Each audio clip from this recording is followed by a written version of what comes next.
Okay, Bismillahirrahmanirrahim. Now we are starting our BCQs from the development and histology of respiratory system. Question number one, scenario based from the embryology point of view. That is, question number one is a newborn presents with esophageal atresia and tracheoesophageal fistula. This anomaly occurs due to abnormal partitioning of the foregut during the development. Which of the following embryonic structures fail to develop properly?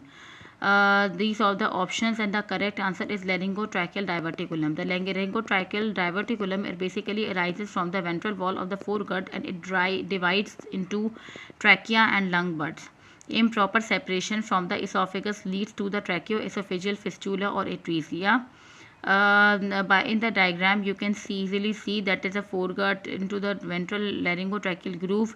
Now question number two is a premature baby born at 22 28 weeks. They develops respiratory distress syndrome, which is also known as RDS, with poor gaseous exchange. Which cells were immature, causing a deficiency of surfactant? Obviously type 2 pneumocytes, because they are responsible for the formation of surfactant, which I have already told you. If they are not, which they surfactant reduces surface tension and prevents alveolar prolapse. These cells mature at week 26 to 28. Hence, premature infants often lack adequate surfactant.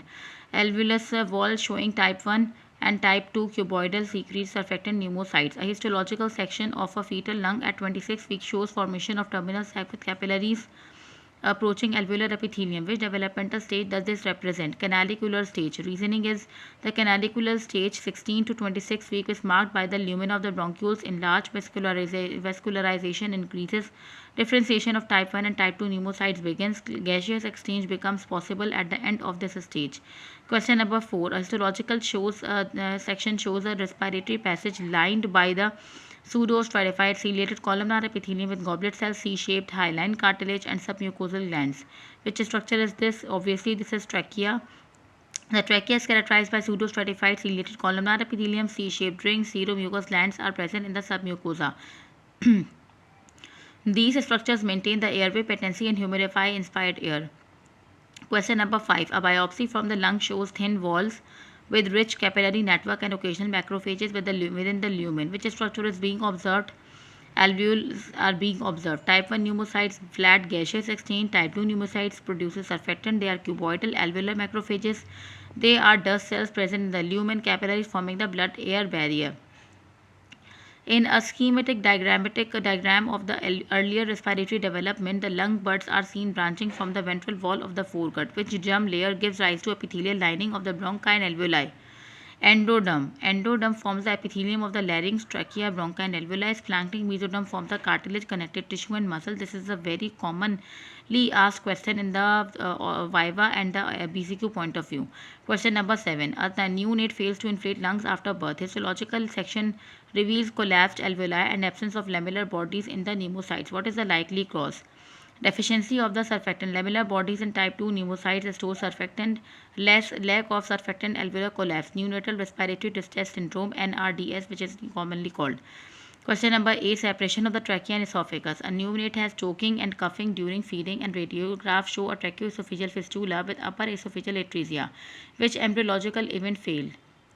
Formation of tracheoesophageal septum. The tracheoesophageal septum normally separates the ventral laryngotracheal tube from the dorsal esophagus. Failure of this partition leads to fistula and atresia. Question number 9.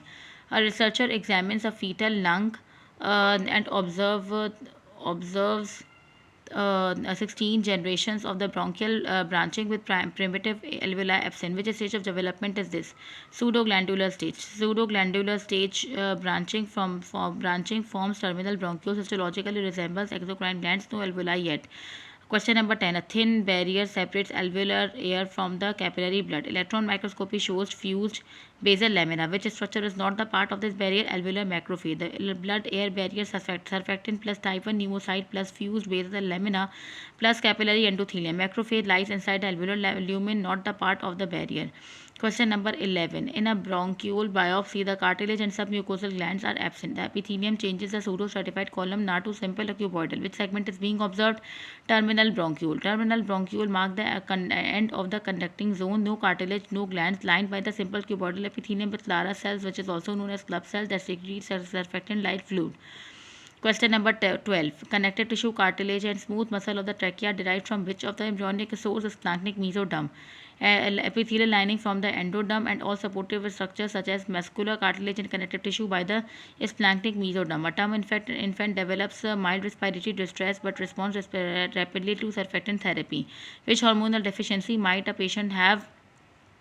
Cortisol, thyroxine, and prolactin stimulate surfactant synthesis. Low fetal cortisol delayed the maturation of the type 2 pneumocytes. To question number 14. During the development of pleural cavities arise from the species in which mesodermal layers splanchnic mesoderm. After toxic injury, regeneration of the alveolar lining occurs from which of the type cell? The type 2 pneumocytes. Reasoning is type 1 cells cannot divide, type 2 cells can divide, and they are the progenitor cells, stem cells, regenerating both type 1 and type 2 after damage. Question number 16. Histologic examination shows airway containing occasional alveoli budding from the wall. Which functional zone of the lung is this? It is the respiratory zone. Respiratory zone begins at the respiratory bronchiole where gaseous exchange starts. Presence of alveoli in the walls marks transition from the conductance to the respiration. Question number 17. Ultrasound at 30 weeks shows rhythmic fetal thoracic movement. What is their developmental significance?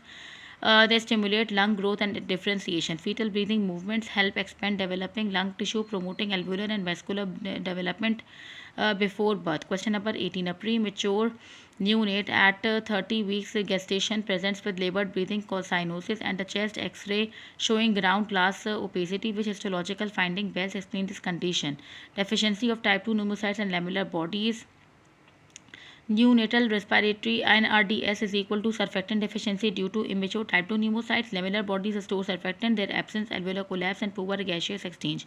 Question number 19 is a newborn has excessive drooling, coughing during feeding, and air in the stomach on the X-ray. Which embryonic event most likely causes this effect? Defective partitioning of the foregut by the tracheoesophageal septum. Faulty development of the tracheoesophageal septum. Connection between the trachea and esophagus. Explain aspiration, choking, and gastric distension due to the air entry into the stomach. Question number 20. An infant born with congenital diaphragmatic hernia develops severe respiratory distress soon after birth. Which developmental abnormality best explain this feeling? Compression of the lung bud by the herniated viscera. Reasoning is herniation of the abdominal contents into thoracic cavity, compress developing lumps. Pulmonary hypoplasia, underdeveloped lung, common in the Bogdelic hernia, posterolateral defect, which we have already discussed. Question number 21 is a child with chronic cough, recurrent infection, and steatorrhea is diagnosed with cystic fibrosis. Which histologic changes would you expect in the bronchial mucosa? Hyperplasia of the goblet cells and submucosal glands.